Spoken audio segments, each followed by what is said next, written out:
रात के अंधेरे में जब पूरी दुनिया सो रही होती है, एक अजीब सी खामोशी छा जाती है। ये खामोशी जो हमें अपने अंदर समेट लेती है, हमें एक अलग ही दुनिया में ले जाती है।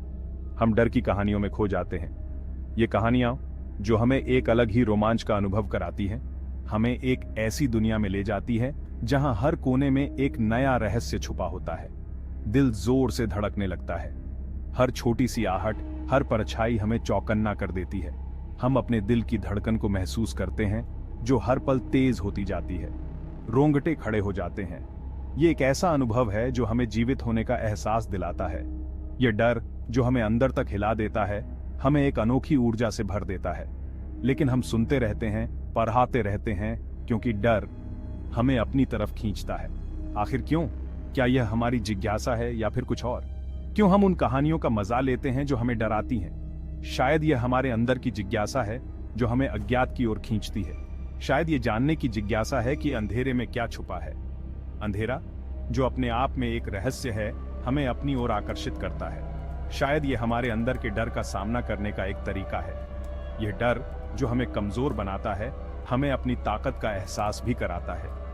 वजह जो भी हो, एक बात तो पक्की है, डरावनी कहानियां हमें अपनी गिरफ्त में ले लेती हैं। ये कहानियां जो हमें डराती हैं, हमें एक अलग ही दुनिया में ले जाती हैं। ये हमें सोचने पर मजबूर करती हैं, हमें एहसास दिलाती हैं कि डर भी एक अनुभव है। यह अनुभव जो हमें अंदर तक हिला देता है, हमें एक नई दृष्टि देता है, और हाँ, हमें डराती भी है। यह डर जो हमें अंदर तक हिला देता है, हमें एक नई ऊर्जा से भर देता है। तो आइए एक सफर पर चलते हैं डर की दुनिया में। यह दुनिया जो अपने आप में एक रहस्य है, हमें एक अलग ही अनुभव कराती है, जहां परछाइयां धोखा देती हैं और हर कोने में एक नया रहस्य छुपा होता है। यह रहस्य जो हमें अपनी ओर खींचता है, हमें एक अलग ही रोमांच का अनुभव कराता है, और फुसफुसाहट भयानक सच बताती है। तैयार हैं? यह सफर जो हमें डर की दुनिया में ले जाता है, हमें एक अलग ही अनुभव कराता है। तो चलिए इस सफर पर निकलते हैं और देखते हैं कि डर की इस दुनिया में क्या छुपा है। क्यों हम डरना पसंद करते हैं? ये सवाल शायद आपको भी कभी ना कभी परेशान करता होगा। डर एक ऐसा एहसास है जो हमें असहज कर देता है, फिर भी हम बार बार इसे अनुभव करना चाहते हैं। ये थोड़ा अजीब लगता है ना? हम जानते हैं कि डरावनी फिल्में और कहानियां हमें डराने के लिए बनाई जाती हैं, फिर भी हम उन्हें देखने के लिए उत्सुक रहते हैं। पर सच तो ये है कि डर एक तरह का नशा है। ये हमें एक अलग ही दुनिया में ले जाता है, जहां हम अपने रोजमर्रा के जीवन की चिंताओं से दूर हो जाते हैं। ये हमारे शरीर में जान फूंक देता है, हमें जगाता है, हमें जिंदा महसूस कराता है। जब हम डरते हैं तो हमारे शरीर में एड्रेनालिन का स्तर बढ़ जाता है, जिससे हमें एक तरह की ऊर्जा मिलती है। जब हम कोई डरावनी कहानी पढ़ते हैं या कोई डरावनी फिल्म देखते हैं, तो हमारा दिमाग जानता है कि ये असली नहीं है। फिर भी हम उस डर को महसूस करते हैं जैसे कि वह सच में हो रहा हो। फिर भी हमारा शरीर उस डर पर प्रतिक्रिया करता है। हमारी मांसपेशियां तनाव में आ जाती हैं, हमारी सांसें तेज हो जाती हैं और हम पसीने से भीग जाते हैं। हमारा दिल तेज धड़कता है, हमारी सांसें तेज हो जाती हैं, हम पसीने से भीग जाते हैं। ये सब कुछ हमें एक रोमांचक अनुभव देता है जो हमें बार बार इसे अनुभव करने के लिए प्रेरित करता है। ये एक तरह का थ्रिल है, एक रोलर कोस्टर राइड की तरह। जैसे हम रोलर कोस्टर पर चढ़ते हैं और नीचे गिरते हैं, वैसे ही डरावनी कहानियां और फिल्में हमें ऊंचाई और गहराई का अनुभव कराती हैं। और जैसे हम रोलर कोस्टर से उतरने के बाद भी उस रोमांच को याद करते हैं, वैसे ही हम डर के उस एहसास को भी याद करते हैं। ये हमें एक तरह की संतुष्टि देता है जो हमें और भी डरावनी कहानियां और फिल्में देखने के लिए प्रेरित करता है। ये हमें याद दिलाता है कि हम जिंदा हैं, कि हम महसूस कर सकते हैं। डर हमें हमारे जीवन के अन्य पहलुओं को भी अधिक गहराई से महसूस करने में मदद करता है, और शायद ये हमें अपने रोज के जीवन के डरों का सामना करने की हिम्मत भी देता है। जब हम डर का सामना करते हैं तो हम अपने अंदर की ताकत को पहचानते हैं और अपने आत्मविश्वास को बढ़ाते हैं। डर के पीछे की मनोविज्ञान को समझना भी दिलचस्प है। वैज्ञानिकों का मानना है कि डरावनी कहानियां और फिल्में हमें हमारे आदिम समय की याद दिलाती हैं, जब हमें जीवित रहने के लिए खतरों का सामना करना पड़ता था। जब हम डरते हैं तो हमारा मस्तिष्क उन खतरों को पहचानता है और हमें उनसे बचने के लिए तैयार करता है। ये एक प्राकृतिक प्रतिक्रिया है जो हमें सुरक्षित रखने के लिए विकसित हुई है, और शायद यही कारण है कि हम डरावनी कहानियों और फिल्मों का आनंद लेते हैं। ये हमें हमारे आदिम समय की याद दिलाती हैं और हमें हमारे वर्तमान जीवन में रोमांच का अनुभव कराती है। तो अगली बार जब आप कोई डरावनी फिल्म देखें या कोई डरावनी कहानी पढ़ें, तो याद रखें कि ये सिर्फ मनोरंजन नहीं है, ये एक अनुभव है जो हमें हमारे अंदर की ताकत को पहचानने और हमारे जीवन को और भी रोमांचक बनाने में मदद करता है।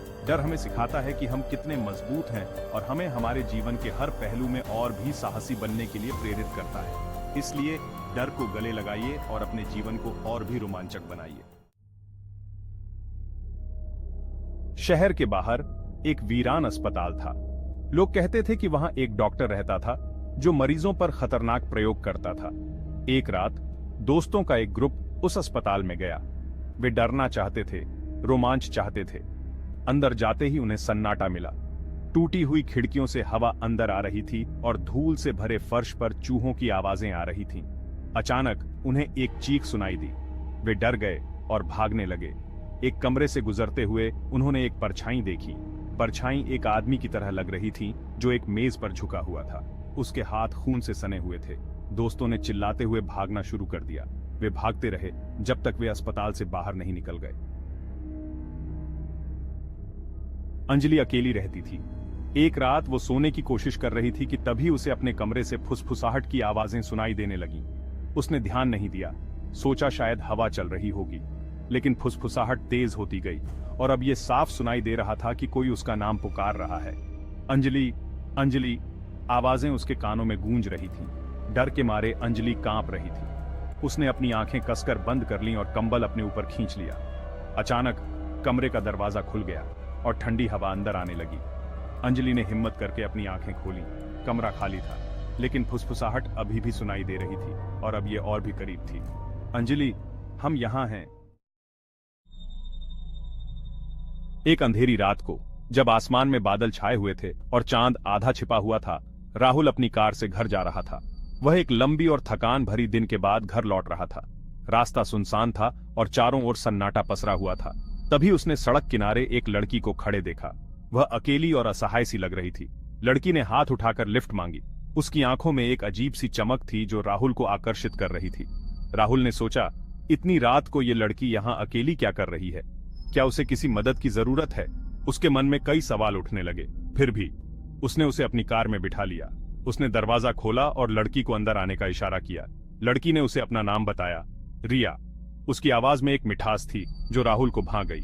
रिया बहुत ही खूबसूरत थी। उसकी लंबी बाल और चमकती आंखें उसे और भी आकर्षक बना रही थीं, लेकिन उसकी आंखों में कुछ अजीब सी उदासी थी। ऐसा लग रहा था जैसे वह किसी गहरे दर्द से गुजर रही हो। कुछ दूर जाने के बाद रिया ने राहुल से कहा, मुझे यहीं उतार दो। उसकी आवाज में एक अजीब सी बेचैनी थी। राहुल ने गाड़ी रोकी और रिया उतर गई। उसने राहुल को धन्यवाद कहा और धीरे धीरे अंधेरे में खो गई। राहुल ने देखा कि रिया एक सुनसान कब्रिस्तान में घुस गई। उसे कुछ अजीब लगा। उसने सोचा, इतनी रात को कोई कब्रिस्तान में क्यों जाएगा? अगले दिन राहुल ने उस कब्रिस्तान के बारे में पता किया। उसने स्थानीय लाइब्रेरी में जाकर पुराने अखबारों को खंगाला। उसे पता चला कि कुछ साल पहले रिया नाम की एक लड़की की उस सड़क पर एक्सीडेंट में मौत हो गई थी। वह यह जानकर हैरान रह गया कि जिस लड़की को उसने पिछली रात देखा था, वह असल में एक आत्मा थी। राहुल के रोंगटे खड़े हो गए। उसे यकीन नहीं हो रहा था कि उसने एक आत्मा को अपनी कार में बिठाया था। उसकी आंखों के सामने रिया का चेहरा घूमने लगा। वह सोचने लगा कि क्या उसने सच में रिया को देखा था या यह उसकी कल्पना मात्र थी। लेकिन अखबार की खबर ने उसकी शंका को दूर कर दिया। राहुल ने फैसला किया कि वह उस कब्रिस्तान में जाकर रिया की कब्र को देखेगा। अगले दिन वह कब्रिस्तान गया और रिया की कब्र को ढूंढने लगा। आखिरकार उसे रिया की कब्र मिल गई। कब्र पर लिखा था, रिया, एक प्यारी बेटी और दोस्त। राहुल की आंखों में आंसू आ गए। उसने कब्र पर फूल रखे और चुपचाप खड़ा रहा। उसे महसूस हुआ कि रिया की आत्मा अब भी उस जगह पर भटक रही है। राहुल ने कब्रिस्तान से बाहर निकलते हुए पीछे मुड़कर देखा। उसे लगा जैसे रिया की आत्मा उसे अलविदा कह रही हो। वह धीरे धीरे अपनी कार की ओर बढ़ा और सोचने लगा कि कुछ कहानियां सच में रहस्यमयी होती हैं। उसने कार स्टार्ट की और घर की ओर चल पड़ा। उस रात की घटना ने उसकी जिंदगी को